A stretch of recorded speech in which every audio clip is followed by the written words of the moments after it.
This is actually live electricity coming out of here from the... There was a lot of concern in the Rockland neighborhood over a live PG&E power cable. This thing was running from the front of one house to another. It's been there for 7 months, and when they couldn't get PG&E to fix it, it was time to call Kurtis. Well, and we're talking about a cable carrying 220 volts, and the only thing keeping somebody from being electrocuted was a simple plastic tie keeping the power boxes shut.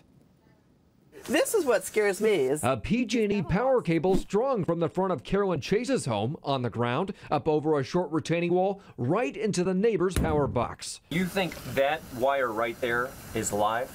I'm assuming it is because it's coming out of that cord. Her tenant got into the box by easily cutting off the plastic tie like this one that was holding it closed. Inside, you could see this exposed wire and the word danger right next to it. Warning of electrical shock. This is outside, so kids, anybody can come up and mess with this. Neighbor Willie Johnson says he lost power in January. The jumper cable between the homes was PG&E's temporary fix. The crew left behind these cones marking the cable. Only thing they told us is that, oh, just be careful. But after he and Carolyn made multiple calls over the span of 7 months, they say PG&E was in no rush to make a permanent fix. There is a girl that lives here, a young girl.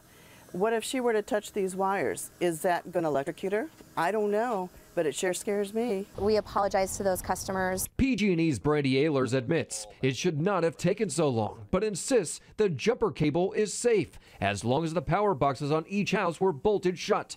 But we showed her they weren't. The crew only using plastic ties.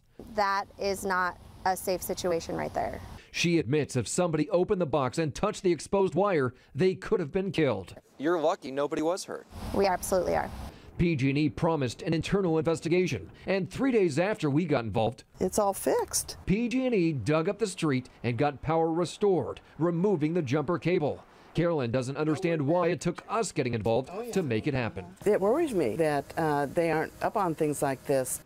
Well, PG&E later clarified it will use the plastic ties on projects short term if they plan to come back and finish the job. But 7 months, PG&E says it's investigating and will learn from this so it doesn't happen to anybody else. So why did the power go out right away there?